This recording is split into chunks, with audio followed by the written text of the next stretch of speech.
Hey guys, welcome back. It's Saturday. Time for another Retire with Less monthly installment video.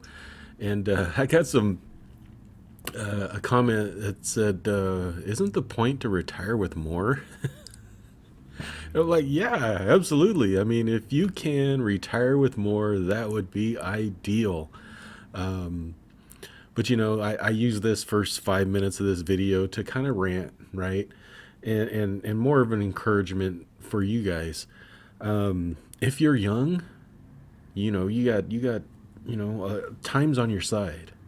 Time's on your side to be able to retire with more. And by all means, if you can do that, absolutely do that. But my thing is with this, right? Is the vast majority of people are more like older, middle aged, or very close to retirement. They may have started saving late. That's very common. That's where I fall into as well. So, when you're at that point, you kind of have to deal with what you got. Time's no longer on your side. I'm 46 years old. People say, "Oh, you got a lot of time." Well, says who, right? I mean, if you look at life, right, like a bell curve, I'm definitely on the top here, right? Yeah, I could be somewhere down here too. A lot of these younger guys that come in here, they're just climbing the bell, right? So they have time on their side. I'm over that crest more than likely. So you know, I don't have the time in front of me to go and retire with more, right? I mean, I can try to go for that. I can just work forever, right? And until I reach some, expert goal of $1 million or more that they say you need to retire on. But the more you go down that bell curve, right, the less time you have to actually enjoy life. Now, it's okay, like, say, if you enjoy your work, right? You enjoy your career. If it doesn't feel like a job and you enjoy what you do, it's okay to stay in and work longer, right? But I would argue that probably the vast majority of people, especially like the lower income level folks, such as myself as well, probably feel like I can't wait to retire. I can't wait to stop doing this grind, right? And it's there's less options for the lower income people that started late, that's a little older, and want to retire. So you have to. That's why I started this series. Is I wanted to start a $250,000 paper portfolio and run some income strategies to try to generate a decent amount of money every month. That can help sustain you in either early retirement or in retirement, right? I always say on these is that this shouldn't be your only form of income, right? We target $2,600 a month. Now, if you could get $2,600 a month, let's say you get $1,000 from Social Security. Let's say you get I don't know, 400 or 500 bucks from a side hustle. That's 4 grand a month. Now, for people that have typically made, 36,000, 40,000, $50,000 a year, $4,000 a month is actually way more than you need. Because if you're making, $36,000 a year, right? Did I say a month? If you were making $36,000 a year, you're living on 3 grand. You're not even actually living on 3 grand. You're living on probably like 2,200 after you take out taxes and all that stuff. And the expense of going to work and all that, car maintenance. I mean, you're still going to have car maintenance, but you're used to not living on that much money. So it's easier I think it's, to me, it's easier for the lower income people because we already adjusted our lifestyle to learn how to live with less or more frugally, right? There are some people that live in high cost of living areas and they have all their lives. They're high income earners. They're used to spending a lot of money, right? So when it comes down to it and they see something like this and it go $2,600 a month, I'm like, they're like, that's my like rent payment for the month, and 2,600 almost covers all my bills, right? Matter of fact, it does cover my bills except for food and things like that. So where was I going with this? There was another comment. There was a comment about this being difficult and that I run options that are risky. I would say to that, okay, the others, what is the alternative? The alternative is to work more. The alternative is to, risk not being able to retire, right? That's, to me, that's a big risk, right? Doing options, you kind of are in charge of the risk. And yes, there's a learning curve to it. But I gotta say, if I can do it, you can do it, right? A lot of you people have, graduated high school. Some of you have graduated college. I'm a 7th grade dropout, and I've learned this stuff. Okay, don't let it intimidate you. There's plenty of resources available to be able to learn this. I did it, pretty much on my own. I had some help from the community. You can join the Discord and all that stuff. But I learned it by doing, right? And you learn the lingo, you learn how things work. And if I can get it done, I know that you can get it done, but you have to dedicate yourself and not let it intimidate you. And just buckle down and learn it. You might find you're not comfortable with it, and then, you're going to have to find other alternatives.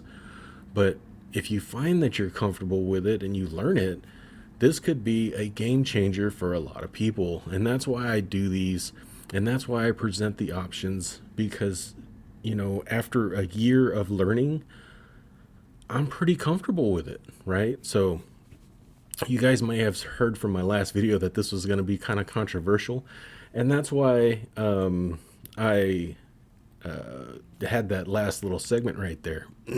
Excuse me.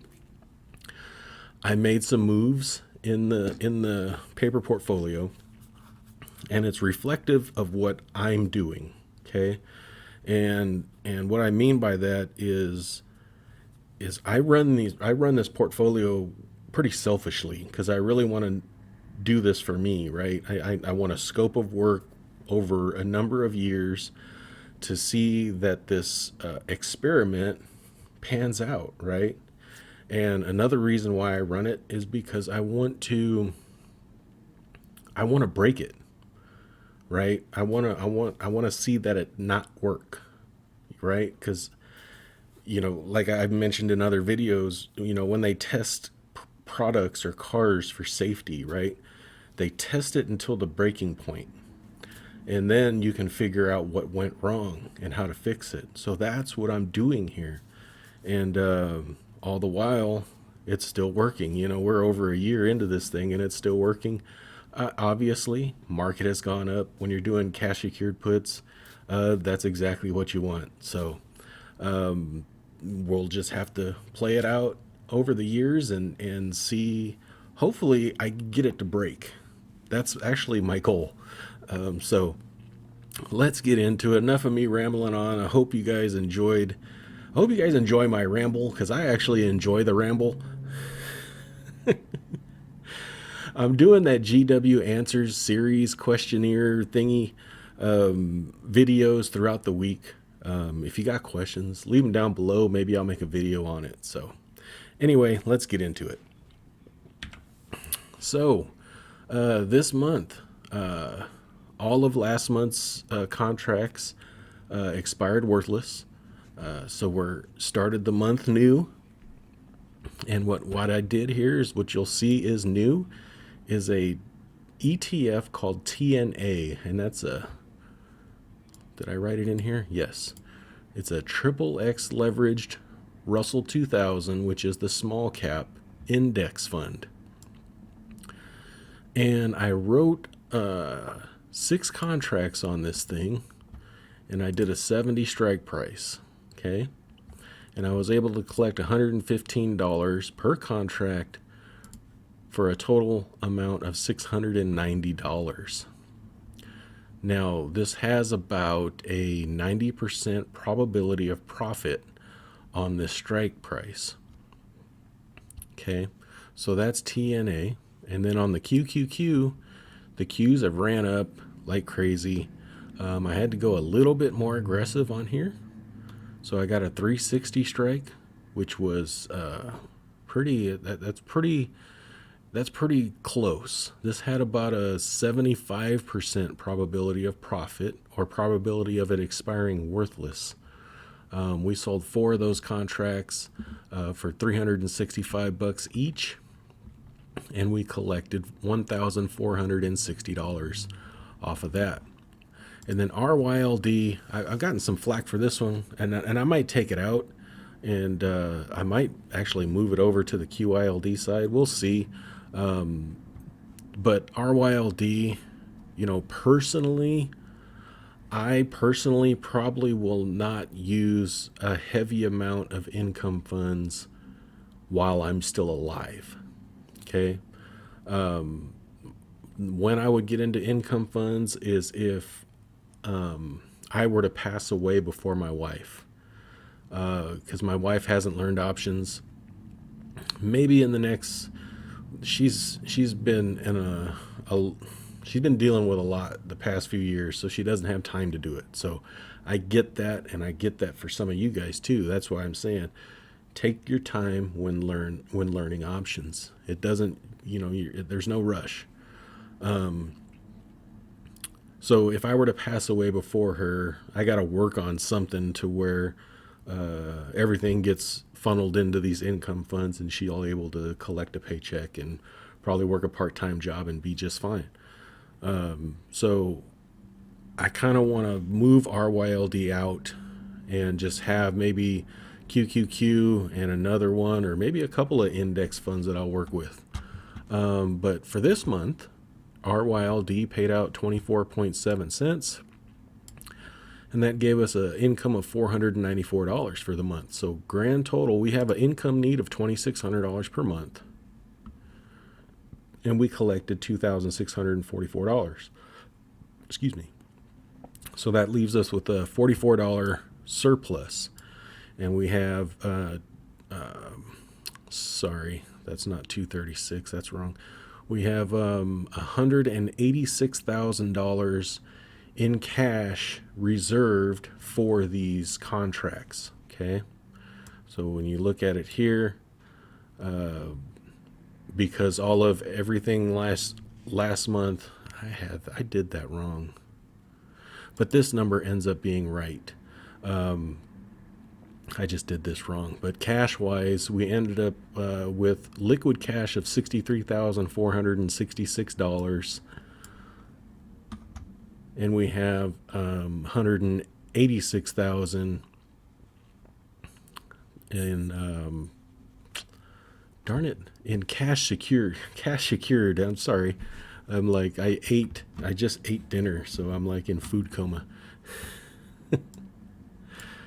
And then, we have the RYLD in, $50,000 worth there. Okay. So we're able to generate our $2,600 for the month. We're sitting on $63,000 in liquid cash in our account, and we have $186,000 securing these 10 contracts between QQQ and TNA. So we done well this month. Some people may say, oh, you're real risky on that triple X leveraged. Well, I think I'm more risky on the QQQ, like a lot more risky, because that's not even a 5% move to get to the strike price. This one here is like 20% or something like that. So I'm a little bit more than 20%. So I'm a lot more comfortable actually in the triple leverage. So what did QYLD do? QYLD, hopefully this is a trend, because we've had some lower numbers here recently, and it's been ticking up a little slowly here, and it paid out 19.7 cents, 12,300 shares. So that gave us a total of $2,423.10 in income. That gives us a shortage of $176.90 that we had to pull out of the cash bucket. So we're now sitting at $400, just shy of $400 in cash in this bucket. We're still okay. We're still paying our bills. It's still producing income. So we only got if QYLD stays in this area, we're going to have to make a change. We're going to probably have to lower the income need of on the QYLD side. We might have to, I don't know, work a few extra hours a month, something like that, right, to make it work. So, but QYLD will work. It's just, right now it's gone. We were getting $2,600, $2,700, $2,800 a month out of this thing, and then just recently it's got chopped up. So we'll keep an eye on it. Like I said, I might move RYLD over here. I might replace QYLD with RYLD. I don't know. We'll see how it goes. I'm probably gonna let it run it until and if it fails. So I hope you guys enjoyed. These videos is just becoming more for me to encourage you to learn, right? To learn about your options. Learn about, if it's not options, it's something, right? If you're my age and you haven't started saving, if you're a little older and you're the media's telling you that you can't retire ever and you cannot stand your job, you need to look at your options, because there are options out there, right? You can do income funds, and do a side hustle or do a job that you thoroughly enjoy. That is an option. So I'm just saying, don't be stuck in a place where you're not happy. Change it, right? So I hope you guys enjoyed. Leave me a comment. Again, that GW Answers Viewer Questions series is going on during the week when I have time. But leave a question down below. Comment, like, share, subscribe, all that good stuff. You guys have a great weekend. We'll talk to you later. Thanks. Bye-bye. I am not a financial advisor. The information contained in this video is for entertainment and informational purposes only. It is not intended to be investment advice. Please seek a licensed professional for any investment, tax, or legal advice. Thank you.